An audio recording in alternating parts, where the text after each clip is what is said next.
Seja bem-vindo à Revista Fora, eu sou Carlito Neto, historiador e cientista político, e toda a humilhação pública que o clã Bolsonaro passar ainda é pouca. Por que, Carlito, você está dizendo isso? Olha o que aconteceu em relação ao bolsonarismo. A gente viu que estava tendo o evento do G7, o presidente Lula participou, né? É um país que não compõe diretamente ali a mesa dos sete grandes países do mundo, das 7 grandes economias do mundo, mas faz parte ali das discussões, participa com frequência, é respeitado por todos os países que estavam lá, foi paparicado por vários países que estavam presentes. Na hora de tirar a foto, inclusive, ele ignorou o Trump passou por ele, apontou assim, ele ignorou o Trump procurou ele no corredor ali, cumprimentou ele rapidamente, e durante a coletiva de imprensa que o Trump deu, ele foi perguntado por uma repórter da Rede Globo, se não me engano, acho que é a Raquel Carimbu, né, se não me falha a memória, foi uma repórter da Globo, deixa eu ver se aparece o nome dela aqui, que ela fez uma pergunta pro Trump sobre a classificação do Trump, a Bianca Routier, perdão, a classificação do Trump em relação à designação das facções Comando Vermelho e PCC como grupos de terror. O Trump disse que conversou com o Trump, que ela perguntou, você conversou com Lula sobre as novas tarifas? Você conversou com Lula sobre a designação das facções criminosas brasileiras como grupos de terror? E ele fala, sim, eu passei bastante tempo com ele na verdade. E aí ele segue e fala o seguinte, tem sido desagradável. Ouvi dizer que prenderam alguém que está concorrendo a um cargo hoje. Fiquei sabendo disso depois que saímos. Eu tinha acabado de me despedir dele e ouvi dizer que prenderam o Bolsonaro Júnior. Ele estava indo bem nas pesquisas e o prenderam porque ele deu uma declaração no Texas. Prenderam ele ou querem prender ele? E aí ele fala antes também que o Brasil estava ficando um país perigoso, né? Um país duro, um país difícil politicamente.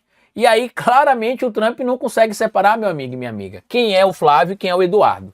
Porque, repara, o Eduardo tá lá, tem um ano, segurando aqui nas bolas do Trump, balançando de um lado pro outro, junto com o Paulinho Pocotó, pedindo punição pro Brasil, pedindo sanção pro Brasil, atacando a democracia brasileira, atacando a soberania nacional, enquanto o presidente Lula faz o oposto. Defende a soberania brasileira, bate de frente com o canalha do Trump, mostra que o imperialismo americano, que está em decadência, não irá impor as suas vontades no Brasil e é a única liderança do campo da esquerda, neste momento, viva, que representa algum tipo de medo ou ameaça ao Trump. Então, Trump, queria mandar um recado claro aqui, simples para você. Sim, você tem de ter medo mesmo do Brasil. Sim, o Brasil está ficando politicamente complicado para canalhas como você, para canalhas como o Flávio Bolsonaro, para bandidos como Jair Messias Bolsonaro e para bandidos foragidos como Eduardo Bolsonaro.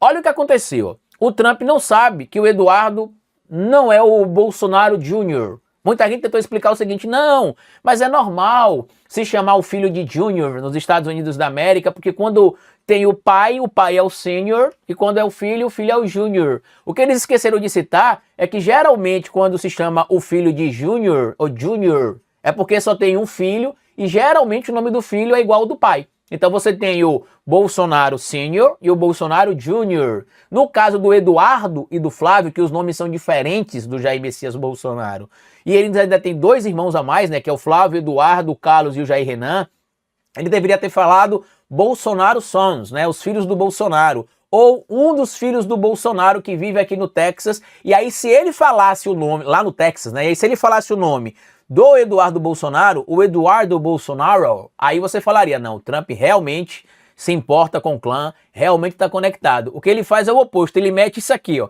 Tem sido desagradável, perigoso politicamente o Brasil, segundo ele. Ouvi dizer que prenderam alguém que está concorrendo a um cargo hoje. Mentira, o Flávio Bolsonaro não está preso, o Eduardo Bolsonaro não poderia disputar o cargo que ele iria disputar, né, que ele queria ser primeiro suplente em uma chapa a senador da República no estado de São Paulo. Isso não iria acontecer, ele não seria candidato por vários problemas jurídicos que ele tem, inclusive, por não ter domicílio no Brasil. Ele não precisa só ser candidato, ele tem de ter domicílio comprovado no país. E tem mais de 1 ano que ele mora fora do país, não é só ele ter um endereço.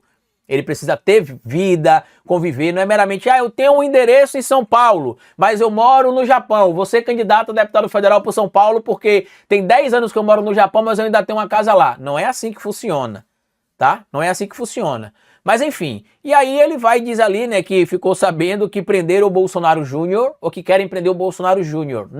Não querem prender nenhum Bolsonaro Júnior, não tem nenhum Bolsonaro Júnior, primeiro ponto. Segundo, o Flávio Bolsonaro não estava liderando pesquisas. O Flávio Bolsonaro liderou acho que 1 ou 2 pesquisas de institutos pouco críveis ali, né? E com a diferença de 1 ponto do presidente Lula no segundo turno, em um cenário muito específico. Muito específico. É um cenário muito específico, se não me engano, em abril. Muito específico esse cenário de abril. De lá para cá as coisas começaram a mudar. Hoje o presidente Lula, inclusive, em algumas pesquisas, faltam ali pouco mais de 1,5 ponto para vencer a eleição no primeiro turno, e em outras pesquisas faltam menos de 1 ponto para ele vencer a eleição no primeiro turno, contra o Flávio Bolsonaro.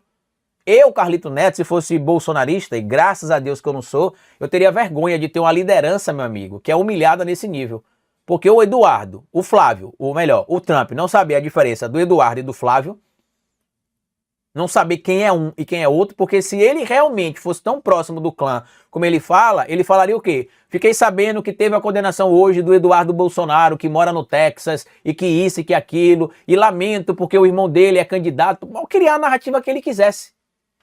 Ele não conseguiu criar porque ele não sabe necessariamente quem é o clã Bolsonaro de forma individual. Ele sabe quem é o Jair Bolsonaro e os filhos do Bolsonaro, conhece evidentemente eles ao olhar, sabe que o Eduardo é filho, sabe que o Flávio é filho, mas aparentemente não consegue memorizar o nome deles ou separar um do outro, porque para ele não importa. São só 2 cachorrinhos que chegam lá abanando o rabo, junto com o Paulinho Pocotó, né, abanando o rabinho, para fazer tudo que o Trump quer. Basta lembrar que o Eduardo Bolsonaro está atacando o Brasil dele, que foi para os Estados Unidos da América, e o Flávio disse na CEPAC esse ano que se ele for eleito presidente do Brasil, a relação com os Estados Unidos vai mudar, porque o Brasil tem terras raras que são importantes para os Estados Unidos da América, e aquilo que é bom para os Estados Unidos da América é bom para o Brasil. Recentemente a gente viu que ele foi para os Estados Unidos pedir punição, inclusive, para o Brasil, pedindo que o Brasil passe por novas sanções ali. Depois ele disse que não pediu, aí mandou uma carta dizendo que não pediu, um joguinho meio armado ali com o Marco Rubio, que tem uma orelha desse tamanho, né? Olha para as orelhas do Marco Rubio, ó. Se ele fizer assim um pouquinho, ele voa. Com a orelha daquele tamanho que ele tem. E aí, no final da carta, ele, em vez de falar que Deus abençoe o Brasil e os brasileiros, e que Deus abençoe a América e os estadunidenses, ou os americanos, já que ele chama América, né? Ele botou lá, quando terminou a carta, de um brasileiro, senador da República, para o Estado americano. Que Deus abençoe a América e que Deus abençoe o Brasil. Até na carta, o Brasil vem depois. É humilhante, mas todo castigo, como a gente brinca aqui no Nordeste, todo castigo para corno é pouco. Quando a gente faz essa referência aqui, não necessariamente é quem foi traído ou traída pelo companheiro ou pela companheira, né? É uma alusão dizendo que todo sofrimento que a pessoa passa ainda é pouco, porque ela aceita aquilo. Então, eu quero que o clã Bolsonaro seja mais feita de otário ainda pelo Donald Trump, que mostre realmente para o mundo que eles são só um bando de subservientes aos Estados Unidos da América, que nunca amaram a pátria e que não defendem de maneira nenhuma a defesa da soberania nacional. Deixa aqui o seu comentário, compartilhe esse vídeo, um grande abraço e até o nosso próximo encontro. Tchau!